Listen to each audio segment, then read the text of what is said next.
manifester une personne spécifique est selon moi un piège. Coucou, j'espère que tu vas bien. Je suis très contente de te retrouver dans cette nouvelle vidéo où je vais parler d'un sujet.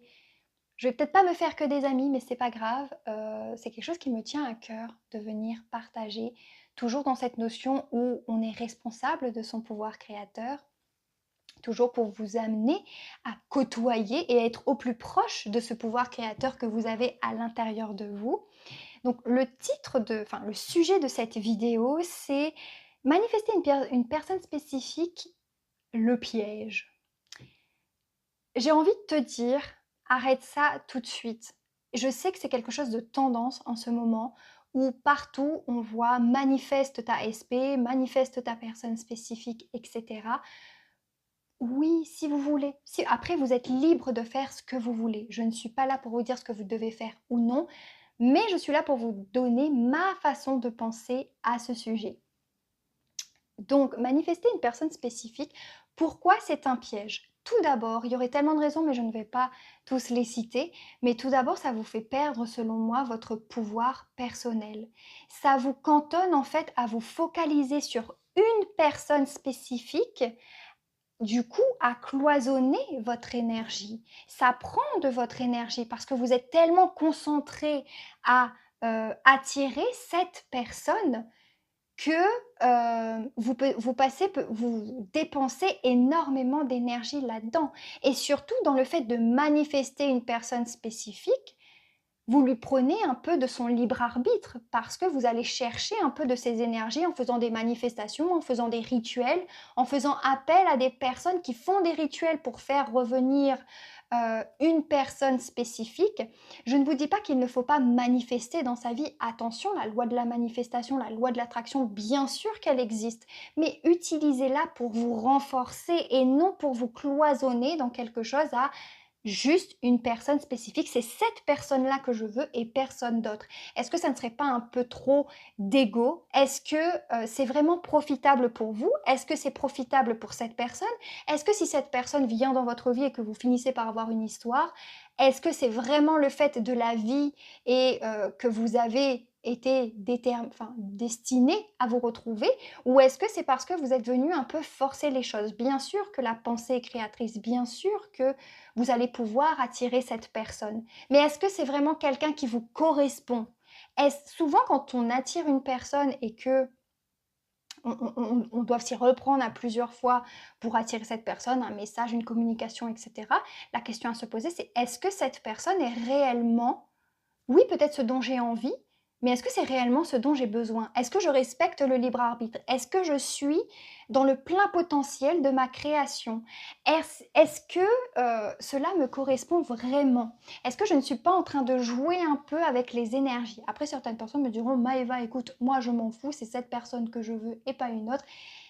Eh bien, ok, mais je vous dirais c'est très dommage parce que vous fermez la porte à une multitude d'opportunités. Au lieu de manifester une personne spécifique, pourquoi vous ne manifestez pas la personne la meilleure pour vous? La personne qui vous correspond le mieux? La personne qui vous apportera au même niveau que ce que vous apportez. Rien ne vous empêche de manifester, mais arrêtez de manifester une personne spécifique. Vous entrez en fait dans son champ énergétique, peut-être parfois sans son consentement, et vous vous éloignez de peut-être ce qui est réellement fait pour vous et ce qu'il y a de mieux pour vous. Sachez aussi qu'au niveau énergétique, tout a une contrepartie. Le fait de faire des pratiques ou rester focus tout le temps sur la même personne, ça a une contrepartie énergétique. Qu'êtes-vous prêt à donner en contrepartie du fait d'attirer cette personne? C'est pour ça qu'il faut faire très attention. Faites très attention aux pratiques que vous faites. C'est pour ça que dans mes vidéos, je vous dis, lorsque vous manifestez, faites-le pour vous, fais-le pour toi, pour ton pouvoir personnel, pour ta création, pour ton pouvoir créateur, pour prendre ta responsabilité, pour briller encore plus. Mais ne le fais pas pour aller chercher l'attention chez une autre personne.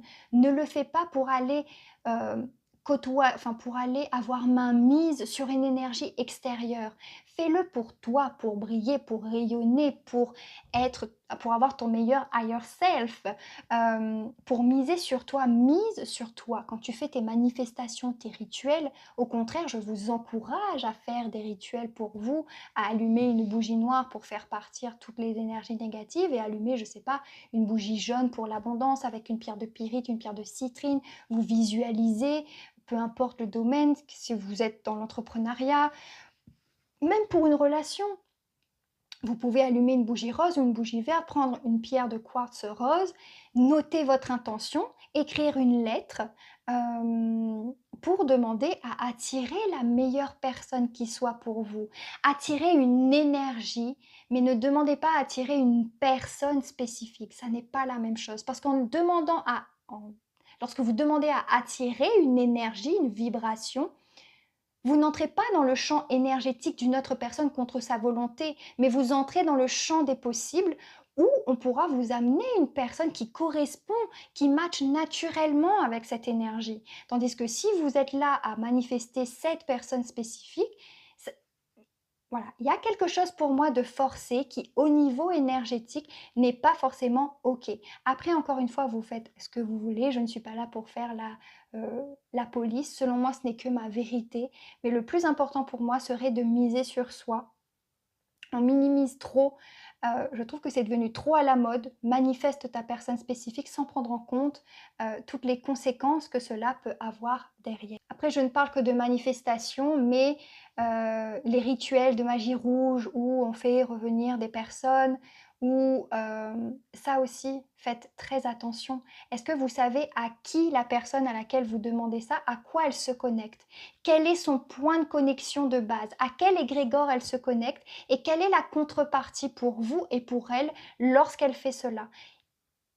Je sais que certaines personnes le savent et le font quand même, donc ok, soit, mais peut-être que certaines personnes n'ont pas réellement conscience de la portée de tout ça. Cette vidéo ne va pas durer plus longtemps, c'était juste le fait de vous partager ma vision des choses à ce sujet. Si tu es d'accord avec moi ou même si tu n'es pas d'accord, tu peux me le dire en commentaire, nous pouvons en discuter. La seule chose que j'aimerais que tu retiennes dans tout ça, c'est retourne ton énergie vers toi. Manifeste pour toi, pour ta meilleure version, pour que tu obtiennes les choses pour toi, là oui, non pas pour quelqu'un à l'extérieur. Reste focus et centré sur toi, mets toute ton énergie de manifestation pour avoir le meilleur pour toi. Et une relation, une personne fait partie de ça, mais pas une personne spécifique. Donc voilà, c'était avec bienveillance, bien sûr. Prends soin de toi, je te dis à très bientôt. Ciao!